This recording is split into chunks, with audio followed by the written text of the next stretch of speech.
नमस्कार दोस्तों, मेरा नाम है सोनू और आज का हमारा जो वीडियो है इसमें हम वायरस और एंटीवायरस इस टॉपिक से रिलेटेड कुछ प्रश्न करेंगे जो कि आपके कॉम्पिटिटिव एग्जाम्स में पूछे जाते हैं। तो चलिए शुरू करते हैं इस वीडियो को बिना ज़्यादा समय लिए। तो सबसे पहला सवाल है, which of the following is not a type of virus. इनमें से कौन सा जो है एक वायरस का प्रकार नहीं है। ठीक है, तो इस प्रश्न का जो सही उत्तर है वो होगा option D.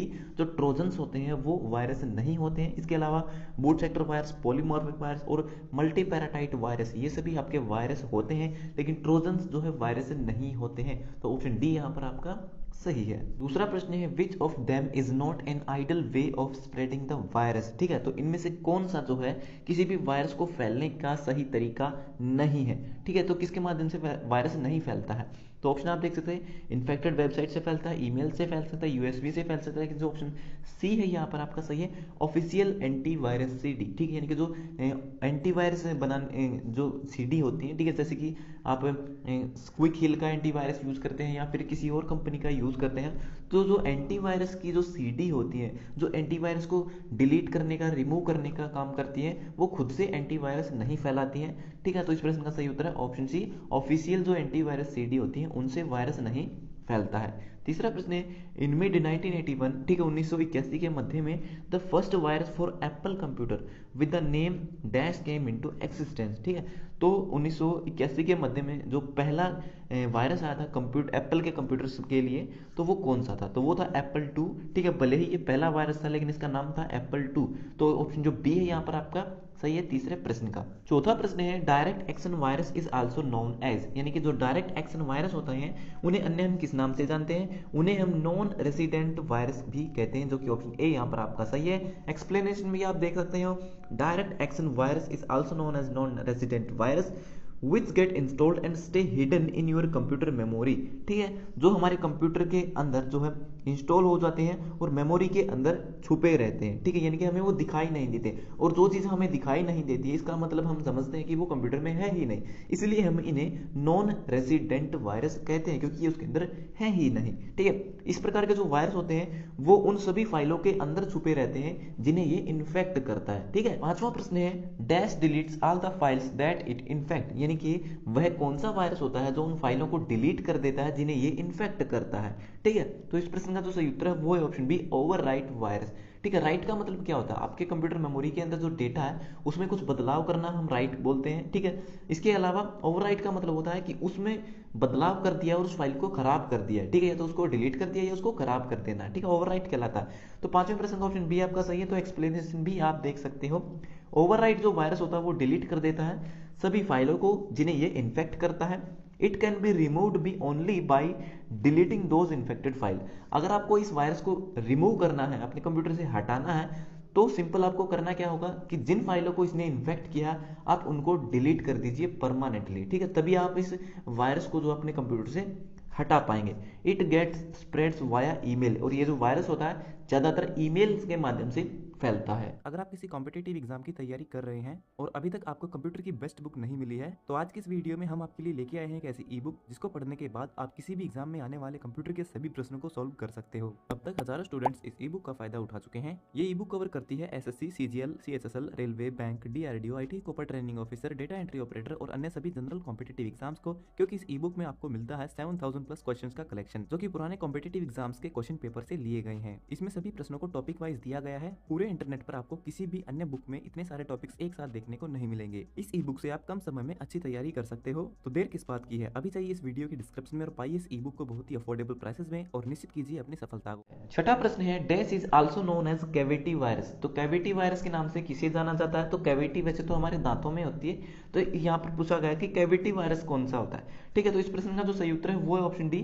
Space filler virus. ठीक है, क्योंकि हमारे दांतों के अंदर भी जो स्पेस होता है थोड़ा सा, ठीक है, जहां पर ब्रश नहीं जा पाता है तो वहां पर कैविटी होती है। तो इस तरह से भी आप इसे याद कर सकते हैं, यानी कि हमारे दांतों के अंदर जहां पर स्पेस रहता है वहां पर ब्रश हम नहीं कर सकते हैं, तो ब्रश जहां नहीं कर सकते वहां पर कैविटी हो जाती है। तो कैविटी वायरस को हम क्या कहते हैं, उसे हम स्पेस फिलर वायरस कहते हैं, यानी कि ये उस स्पेस को भर देता है। ठीक है, तो एक्सप्लेनेशन भी आप देख सकते हो, space filler are a special type of virus which usually does not cause any serious harm to the system except it fills up the empty space in memory and codes leading to wastage of memory। ठीक है, तो ये जो virus होते हैं इनसे ज्यादा नुकसान नहीं होता है, बस एक ही नुकसान होता है कि हमारी मेमोरी के अंदर जो स्पेस होता है, ठीक है, जैसे कुछ 5 GB 6 GB कुछ एक्स्ट्रा स्पेस हमारी मेमोरी के अंदर खाली है, और अगर ये वायरस हमारी मेमोरी में आ गया तो ये क्या करेगा, खुद की कॉपी बना बना के उस स्पेस को भर देगा, ठीक है। मतलब वो स्पेस किसी काम का नहीं रहेगा। हालांकि किसी फाइल को ये खराब नहीं करता है, लेकिन ये उस स्पेस को खराब कर देता है जो एक्स्ट्रा हमारी मेमोरी में बचा हुआ है। इसीलिए इसे स्पेस फिलर वायरस भी कहते हैं, ठीक है। तो छठे प्रश्न का ऑप्शन जो डी है यहाँ पर आपका सही है। सातवां प्रश्न है what is trend macro. Trend macro क्या है? ट्रेंड मैक्रो जो है ये एक एंटीवायरस सॉफ्टवेयर है। तो सातवें प्रश्न का जो ऑप्शन ए आपका सही है, ये एक एंटीवायरस सॉफ्टवेयर है। आठवां प्रश्न है what is name of the virus that fools a user into downloading or executing them by pretending to be useful application, ठीक है। तो उस प्रकार के वायरस को क्या कहते हैं जिसमें यूजर को फूल यानी कि बेवकूफ बनाया जाता है, यानी कि जो इंटरनेट यूजर कंप्यूटर चलाने वाला जो व्यक्ति है उसको बेवकूफ बनाया जाता है कि आप इस एप्लीकेशन को डाउनलोड कर लीजिए, ये बहुत काम की है। फॉर एग्जांपल अगर मैं बात करूं, अगर आपको गूगल पर या फिर किसी अन्य वेबसाइट पर, ठीक है, कोई फ्री में एक काइन मास्टर मिल रहा है जो आपको बोल रहा है कि आप जो है इस फ्री के एप्लीकेशन को डाउनलोड कर लीजिए, इसमें आपको वाटरमार्क दिखाई नहीं देगा, क्योंकि यहाँ पर आप देख सकते हैं इस वीडियो के अंदर आपको ऊपर कॉर्नर में वाटरमार्क दिखाई दे रहा होगा, क्योंकि अगर आप प्ले स्टोर से इस एप्लीकेशन को डाउनलोड करते हो तो वहां पर आपको वाटरमार्क देखने को मिलता है अगर आप फ्री में इसका यूज करते हो। लेकिन अगर आप इसका फ्री में इस एप्लीकेशन को चाहते हो और बिना वाटरमार्क का चाहते हो तो आपको जो है सर्च करोगे सर्च इंजन में, तो वहां पर आपको बहुत सारी वेबसाइट मिल जाएंगे जो आपको बोलेंगी कि आप इस एप्लीकेशन को डाउनलोड कर लीजिए काइन मास्टर को, ये बिल्कुल फ्री है, ठीक है, और इसमें आपको वाटरमार्क भी नहीं आएगा। तो उस तरह की जो एप्लीकेशन होती है वो ट्रोजन हॉर्स कहलाती हैं। ये क्या करती हैं, ये हमारे कंप्यूटर के अंदर या फिर हमारे मोबाइल के अंदर आती हैं और हमारी जो भी जानकारी होती है, ठीक है, उसको ट्रैक करती हैं। हमारे जितने भी पासवर्ड हैं, हम जो भी कंप्यूटर के अंदर काम करते हैं, तो सारी जानकारी को ये कलेक्ट करती है और हमारे ही इंटरनेट का इस्तेमाल करके जिस यूजर ने इस एप्लीकेशन को बनाया था, कोड किया है, या फिर जिसने इसके अंदर कुछ चेंजेस किए हैं, जिस हैकर ने, उसके पास सारी इंफॉर्मेशन को भेज देती है। इसका प्रैक्टिकल एग्जांपल मैं आपको बता सकता हूं कि पहले हमारी कुछ वीडियोस आपने देखी हो, अगर पुरानी वीडियो, तो उनमें आपको वाटरमार्क दिखाई नहीं देगा कुछ वीडियोस में, क्योंकि हमने क्या किया था कि इसी तरह से इंटरनेट से जो है एक फ्री की एप्लीकेशन को डाउनलोड किया था, और हुआ क्या था कि हमारा जो यूट्यूब चैनल था, जो हमारी जीमेल आईडी था, वो हैक हो गई थी, क्योंकि किसी यूजर ने जिससे हमने उस ऐप को डाउनलोड किया था उसको पता चल गया था कि हम हमारे मोबाइल के अंदर क्या कर रहे हैं। इसीलिए मैं आपको बोलता हूं कि अगर फ्री में कोई ऐप आपको दे रहा है और वो आपको प्ले स्टोर पर पैसों में मिल रही है, तो इस तरह की ऐप को डाउनलोड ना करें। वो ट्रोजन हॉर्स हो सकता है, आपका मोबाइल हैक हो सकता है, सारी सेंसिटिव इन्फॉर्मेशन लीक हो सकती है, ठीक है। तो इस तरह की जो एप्लीकेशन होती है उन्हें हम ट्रोजन हॉर्सेस कहते हैं, जो कि ऑप्शन सी यहाँ पर आपका सही है। नौवां प्रश्न है what is the first boot sector virus, ठीक है। तो इनमें से पहला बूट सेक्टर वायरस कौन सा था? तो इस प्रश्न का जो सही उत्तर है वो है ऑप्शन ए, जो ब्रेन वायरस है वह पहला बूट सेक्टर वायरस था।